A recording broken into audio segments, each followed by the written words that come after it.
प्रदेश के युवाओं को सरकारी नौकरी उपलब्ध करवाने में सफलता प्राप्त की है और एक भी नियुक्ति पर कोई प्रश्न नहीं खड़ा कर सकता। हमने पहले दिन से तय कर रखा है कि जो 17 के पहले की परिपाटी थी कि नियुक्ति का विज्ञापन निकलता था,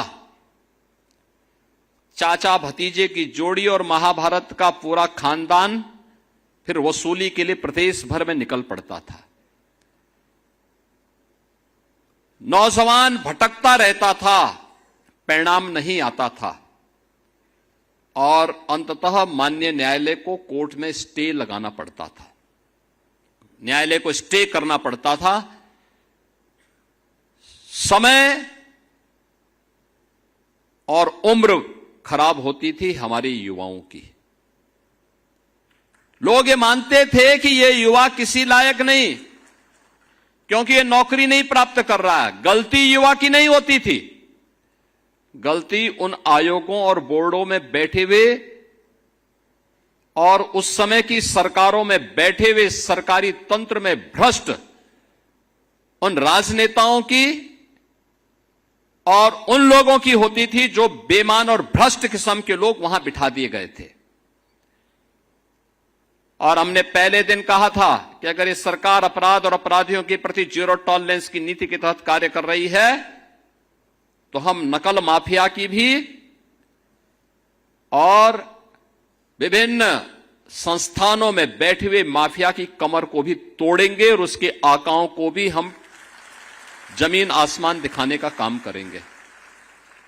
आपने देखा होगा इस दौरान हम लोगों ने बड़े पैमाने पर कार्रवाई की, माफिया की संपत्ति को जब्त करवाया, उससे वसूली करवाया और नियुक्ति प्रक्रिया को और पारदर्शी तरीके से संपन्न करते हुए 9,30,000 से अधिक नौजवानों को हमने सफलतापूर्वक पारदर्शी तरीके से बिना भेदभाव के प्रदेश के अंदर सरकारी व्यवस्था में नौकरी देने में सफलता प्राप्त की। और मैं आज जब यहां पे 3,400 से अधिक कृषि तकनीकी सहायक और मंडी सचिवों को नियुक्ति पत्र वितरण के इस कार्यक्रम के साथ जोड़ रहा हूं, मैं प्रदेश भर के युवाओं को इस बात के लिए आश्वस्त कर रहा हूं कि अगले 6 महीने के अंदर, नोट करिए, अगले 6 महीने के अंदर 1 लाख नौजवानों को फिर सरकारी नियुक्ति पत्र अलग अलग स्टेज में हर सप्ताह उपलब्ध करवाने जा रहे हैं। 1 लाख सरकारी नियुक्ति पत्र हम देने जा रहे हैं। अनुमान करिए 1 लाख। यूपी के अंदर कभी ये कल्पना होती थी, यहां हम 6 महीने के अंदर ही 1 लाख नौजवानों को सरकारी नियुक्ति पत्र दे दिए। सारी परीक्षाएं पूर्ण हो गई, रिजल्ट की प्रक्रिया चल रही है और उनको ससमय निकालने के लिए मैं आयोग और बोर्डों से भी कहूंगा, समय सीमा को और सीमित करना। एक नौजवान को भटकने की नौबत नहीं आनी चाहिए। हमें बुरा लगता है जब कोई युवा कहता है कि हमने परीक्षा दी है, परिणाम अभी तक नहीं आ पाया। हम आयोग और बोर्डों की बैठक लेते हैं और उनसे कहते हैं कि भाई सारी प्रक्रिया आपको इतनी स्वतंत्रता दे रखी है, परिणाम भी समय पे लाइए। पहले होता क्या था, आप भी इसी प्रदेश में पढ़े होंगे, यूपी बोर्ड की परीक्षा होती थी, 3 महीने लगते थे परीक्षा में। हाई स्कूल या इंटरमीडिएट बोर्ड की परीक्षा में 3 महीने लगते थे और 3 महीने परिणाम आने में। 6 महीने तो साल में ऐसे ही बर्बाद होते थे।